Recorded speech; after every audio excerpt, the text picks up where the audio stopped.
ओम नमो भगवते वासुदेवाय। ओम कृष्णाय नमः।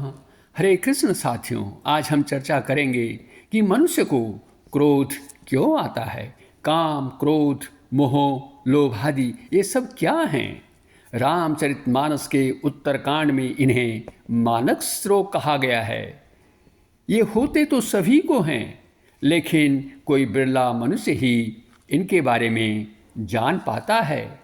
मानस रोग मनुष्य के पतन का कारण बनते हैं, अतः हम सभी को इनके प्रति सजग रहना चाहिए।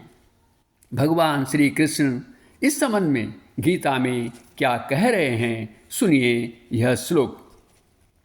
ध्यायतो विषयान् पुंसः संगस्तेषु पजायते संगात् संजायते कामः कामात् क्रोधो विजायते। भगवान कह रहे हैं कि विषयों का चिंतन करने वाले पुरुष की उन विषयों में आसक्ति हो जाती है। आसक्ति से उनको प्राप्त करने की प्रबल कामना होती है और उस कामना से क्रोध उत्पन्न होता है। अब हम इस श्लोक की व्याख्या करेंगे। भगवान कह रहे हैं, ध्यायतो विषयान पुंसा संगस्तेषु पजायते, अर्थात जो पुरुष व्यक्ति इंद्रिय विषयों का बार बार ध्यान करते हैं, उनका चिंतन करते रहते हैं, उससे उन विषयों के प्रति उनकी आसक्ति उत्पन्न हो जाती है। अब हम इंद्रिय विषयों का चिंतन क्यों करते हैं, इसका कारण क्या है।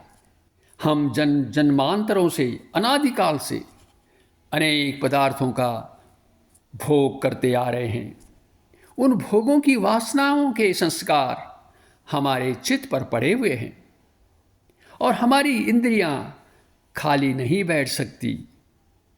उन्हें तो नींद की अवस्था में भी कुछ न कुछ करना होता है, अर्थात वो सक्रिय रहती हैं।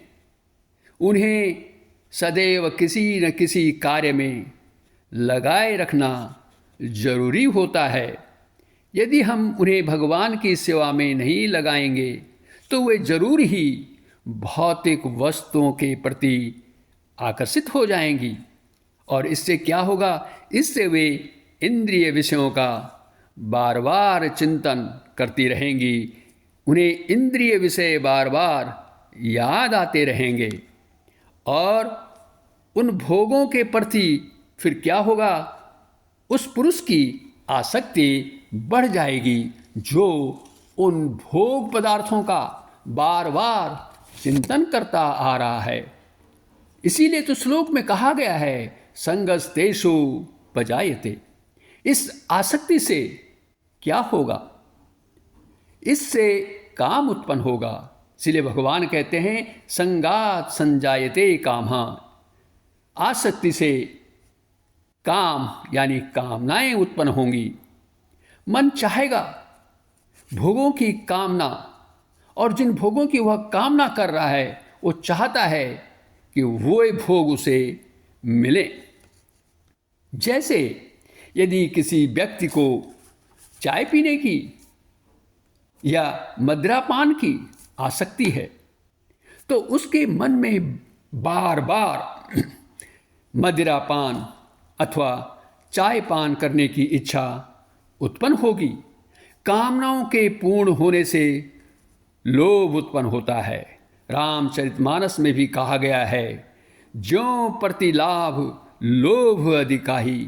जैसे जैसे लाभ बढ़ता जाता है, उसी तरह जैसे जैसे कामनाएं पूरी होती जाती हैं, उनकी तुष्टि होती चली जाती है, वैसे ही वैसे लोभ भी बढ़ता ही जाता है। ऐसा क्यों?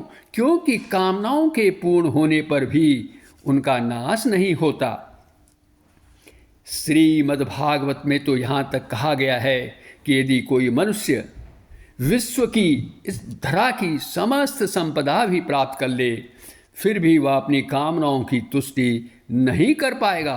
वे तो वैसी ही बढ़ती जाएंगी जैसे अग्नि में घी की आहुति देने से कुछ ही क्षणों में वह अग्नि और अधिक प्रज्वलित हो जाती है। यदि इन कामनाओं की पूर्ति नहीं होगी तो फिर क्या होगा? इससे क्रोध उत्पन्न होगा।